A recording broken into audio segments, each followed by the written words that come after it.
Hello viewers, welcome to my educational channel విద్యా ఉద్యోగ సమాచారానికి స్వాగతం. ఈరోజు ఈ వీడియోలో ఒక ఇంపార్టెంట్ అప్డేట్ గురించి మనం డిస్కస్ చేయబోతున్నాం. ముఖ్యంగా పోలీసు రిక్రూట్మెంట్కి సంబంధించి అప్లై డేట్స్ అయితే మనకు Telangana police recruitment board announce చేసింది. సో ఆ డేట్స్తో పాటు కొంత ఇంపార్టెంట్ ఇన్ఫర్మేషన్, కొన్ని ఇంపార్టెంట్ జాగ్రత్తలు కూడా మనకు ఇవ్వడం జరిగింది ఈ నోటు ద్వారా. సో అవన్నీ కూడా నేను ఈ వీడియోలో మీకు క్లియర్గా ఎక్స్ప్లెయిన్ చేస్తాను. మరి ఇలాంటి లేటెస్ట్ అప్డేట్స్ కోసం ఛానల్ని సబ్స్క్రైబ్ చేసుకోండి, వీడియోను లైక్ చేయండి. ఆగస్టు 19 నుంచి మనకు పోలీస్ దరఖాస్తులు అంటే ఇక్కడ మనం ఒక ఇంపార్టెంట్ ప్రెస్ నోట్ అయితే మనకు రిలీజ్ చేయడం జరిగింది. మనం చూడొచ్చు ఇక్కడ.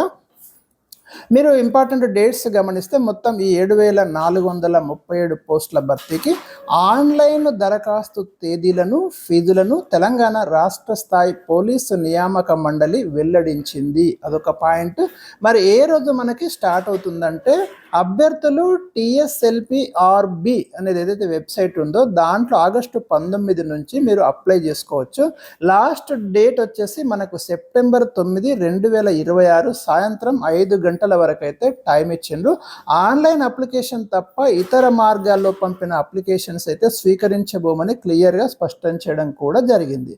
రైట్. ఇంకా కొన్ని ఇంపార్టెంట్ ఏమిచ్చారంటే అభ్యర్థులు అన్ని దశల్లో పరీక్షలకు కలిపి ఒకేసారి దరఖాస్తు ఫీజు చెల్లించాల్సి ఉంటుంది. ఇక్కడ ఏమంటున్నాడు, మీకు ప్రిలిమినరీ ఉంది, ఫిజికల్ టెస్ట్ ఉంది, మెయిన్స్ ఉంది కదా.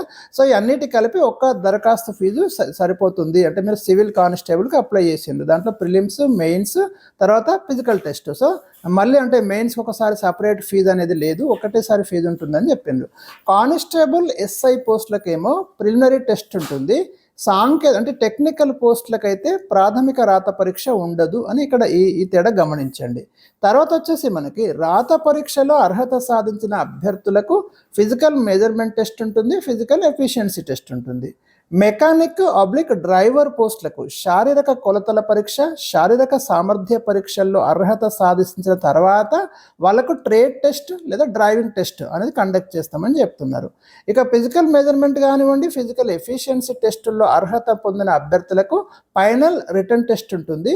కానిస్టేబుల్ అభ్యర్థులకు 3 గంటలు ఉంటుంది ఎగ్జామ్ డ్యూరేషను. SI అభ్యర్థులకు 2 డిస్క్రిప్టివ్ పేపర్లతో కలిపి మొత్తం 4 ఎగ్జామ్స్ మెయిన్స్లో కండక్ట్ చేస్తామని చెప్తున్నారు.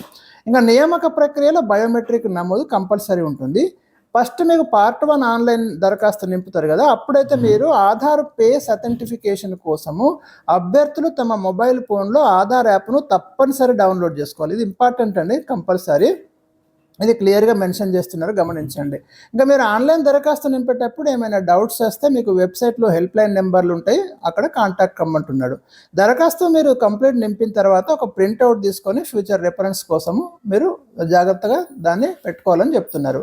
ఇంకా ఫీజు విషయాలు వస్తే మనకు గమనించండి, మీకు సివిల్ SI పోస్టులు కానివ్వండి, RSI కానివ్వండి, తర్వాత TGSPలో RSI, SAR, CPLలో రకరకాల పోస్టులు ఉన్నాయి కదా, ఇవన్నీ ఇక్కడ లిస్ట్ ఇచ్చింది కదా. డిప్యూటీ జైలర్ పోస్టులు, స్టేషన్ ఫైర్ ఆఫీసరు, ఈ పోస్టులకి SC ST అభ్యర్థులు అయితే 750 రూపీస్ చెల్లించాలి. మిగతా వాళ్ళైతే 1500 రూపాయల ఫీజు చెల్లించాలి. ఇది ఫీజు. ఇంకా మిగతా వాళ్ళకు కూడా ఇచ్చిండు. ఫింగర్ ప్రింట్ బ్యూరోలో ASI పోస్టులకు అయితే SC ST కేటగిరీ అభ్యర్థులు 750, మిగిలిన వారు 1500. కానిస్టేబుల్ పోస్టులు ఉన్నాయి కదా, సివిల్ కానివ్వండి, AR కానివ్వండి, SAR ఏవైనా కూడా కానిస్టేబుల్.